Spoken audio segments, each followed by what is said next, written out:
महाराज सर्वे संतन की जय। प्रथम नमो गुरुदेव ने जेने आप्यु निज ज्ञान। ज्ञान गोविंद ओढ़ ध्यान टળી गयो देह अभिमान। तत्व सार त्रिलोकमान गुरु गोविंद एक रूप। आदि अंत मद एक छे हरि गुरु संत स्वरूप। हरि गुरु संत कृपा करे हरे सकल संगे। परम पुरुष परमात्मा दासो लागे नेह विना हरि नहीं मरे। न करिए कोटि उपाय बीजा साधन याद रे हृदय सुतन था। जेम जेम जीव छूटवा उधम करे तेम तेम बमणो बंधाय। आप बड़े छूटे महीने छुड़ावे सदगुरु राम सदगुरु महाराज।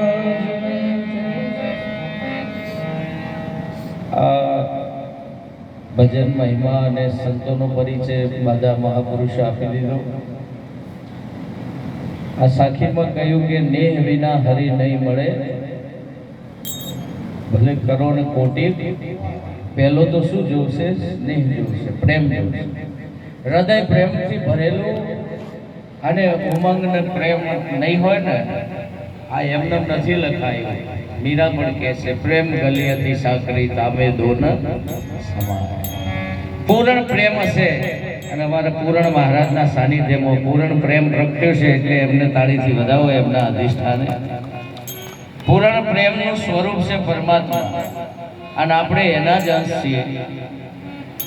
પરમાત્માનું સ્વરૂપ છે એટલે જીવ માત્ર અત્યારે જો જોવું તેવો આનંદ ઝંખી રહ્યો છે।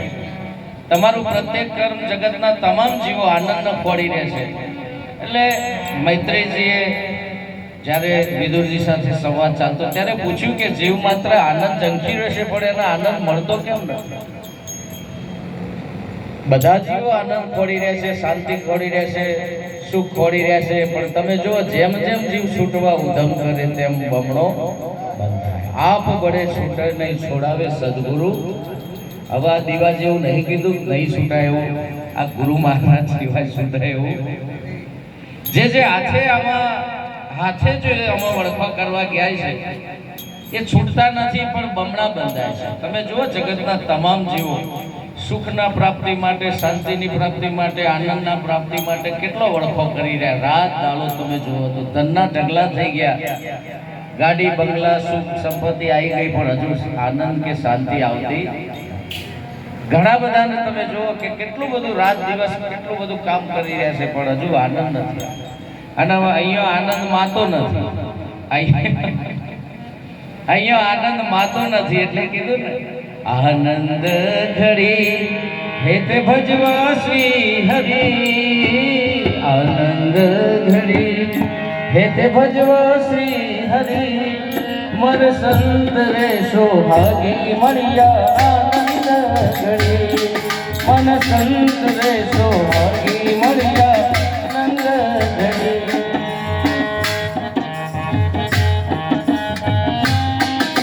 બોલજો બધા હાથે હો। તમને લાગુ જો કોઈ ભજનમાં આવ્યા છે આખી સભા બોલે તો એમ લાગે ભજન કર્યું આપણે બરાબર। જેટલું ખાધું હોય એટલું તો ભજન કરીએ।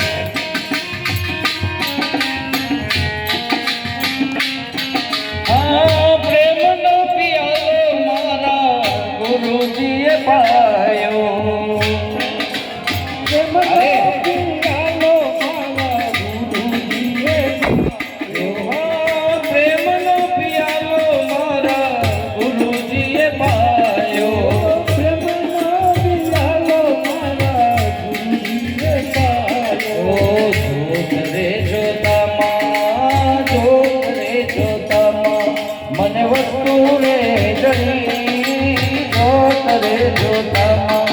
મને વસ્તુ રે જડી મન સંત રે સોહાગી મળ્યા આનંદ ઘડી।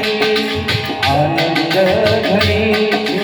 ભજવા શ્રી હરિ આનંદ ઘડી, જેતે ભજવા શ્રી હરિ મારા સંત રે સોભાગી મળી જા આનંદ ઘડી, મારો સંત રે સોભાગી મળી જા આનંદ ઘડી. એટલે આનંદ સિવાય આનંદ આવતો નથી અને બધાએ આનંદને કેમ પડી રહેશે? પોતે આનંદનું સ્વરૂપ છે, ખાલી ભૂલા પડ્યા છે.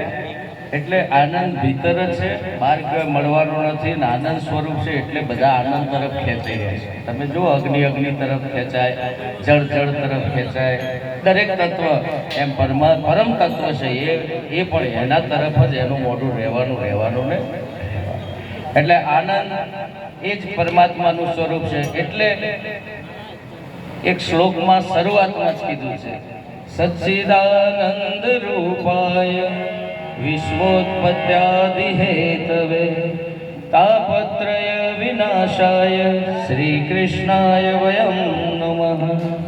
સચ્ચિદાનંદ રૂપાય વિશ્વોત્પત્યાદિ હેતવે. શું કહે છે કે જે સચ્ચિદાનંદ સ્વરૂપ છે ને એ જ આખા જગતનો ઉત્પત્તિ લય અને એનું કારણ એ જ પોતે છે. વિશ્વોત્પત્યાદિ હેતવે તાપત્રય વિનાશાય. અને આ તમામ તાપોનો નાશ પણ એનાથી જ. એટલે જ અમારા સંતો તમારામાંથી જ શક્તિ ઉત્પન્ન કરીને તમારા જ અજ્ઞાન કાઢે છે, બહારથી કોઈ કશું વાપરતા. તમે જો સંતોના ચરણે આપણે જઈએ ને એટલે કહે છે ના કોઈ ઉમેર્યું ના કાઢ્યું, હતું એવું ને એવું તમને આપ્યું, ખાલી પ્રગટ કરીને બતાય. પાસે હતું પણ આપણે જોઈ નતા શકતા. એવું કહે છે કે સાચું સ્વરૂપ ઓળખાયું મારા વાલા, સાચું સ્વરૂપ ઓળખાયું. અને સાચું ઓળખાય એટલે કે ખોટું તો સહેજમાં. એક વાર હું બસ સ્ટેન્ડ બેઠો હતો ખૂબ સમય પહેલા, અને બસ સ્ટેન્ડમાં બેઠો બસની રાહ જોતો હતો. મારે ખેરાલુ નોકરી માટે જવાનું હતું, ખેરાલુની બસની રાહ જોતો હતો મહેસાણા બસ સ્ટેન્ડમાં. અને એ વખતે 3 બસો પડી હતી, પણ એમાં એકેય બસ ખેરાલુ જતી નહોતી. બસો 3 પડી હતી પણ એકેય બસ જતી. અને એ વખતે એક નવી બસ મૂકાડી, ચોથી મહેસાણા અંબાજી બસ મૂકાડી. મને ખબર પડી કે આ ખેરાલુ જશે. અને માઇકમાં બોલાણું કે પ્લેટફોર્મ નંબર 9 ઉપર મહેસાણા અંબાજીની બસ મુકાય છે, જેને અંબાજી ખેરાલુ જવાનું હોય એ પ્લેટફોર્મ નંબર 9 ઉપર બસમાં બેસી છે. જો સામે દેખાણી બોર્ડ પણ લખ્યું હતું, માઇકમાં એલાઉન્સ થયું. મારે ત્રણેય એકતા થઈ ગઈ, સાંભળવાનું, દેખવાનું અને સમજવાનું. આટલું બધું યોગ હતો છતાં બાજુમાં એક માજી આવીને મને પૂછ્યું, મને કે ભાઈ આ મહેસાણા અંબાજીની બસ મેકોણી કઈ? હવે મેં કીધું માજીને સંભળાય છે ખરું, એટલે કોને છે સમજ્યો ખરું કે બોલ્યું ખરા એ સમજવાનું. દેખાય છે બસ સામે રિવર્સ થાય છે પણ માજી લક્ષ લઈ શકતા નથી. મેં પૂછ્યું માજીના હાથ કોણ? મારા જેટલી બધી ઇન્દ્રિયો છે, બધું સમજાય છે, સંભળાય છે, પણ આ માજી લક્ષ કેમ નહીં લઈ શકતા? માજીને પૂછ્યું, કીધું માજી કેમ ના સમજણો? માજી કેમ હું ભણેલી નથી. બોલો, પાસે છે પણ પીરસી શકે નહીં એવો અગમ. આ પાસે છે, સામે છે, ઇન્દ્રિયો બધી છે, હાથ કાન નાક કાન મન બુદ્ધિ ચિત્ત અહંકાર બધા સાધન છે. મારા જોડે જે સાધન માજીને બધું છે, પણ માજી લક્ષ નહીં લઈ શકે. આ ના લક્ષ લઈ શકે તો પછી શું કરવાનું? માજીને ખાલી મારો હાથ પકડી પાડ્યો. મને કે ભાઈ તમારે, મેં કીધું હેડો મારો હાથ પકડો, હું હિંમત જઉં છું તમને લેતો જ. એટલે જો સુગમ માર્ગ પકડવો હોય ને તો પછી ભણવા ના બેહાય. એ વખતે લખતા વાંચવાની જરૂર નથી. જે જાણતું હોય ને એનો હાથ પકડી લેવો.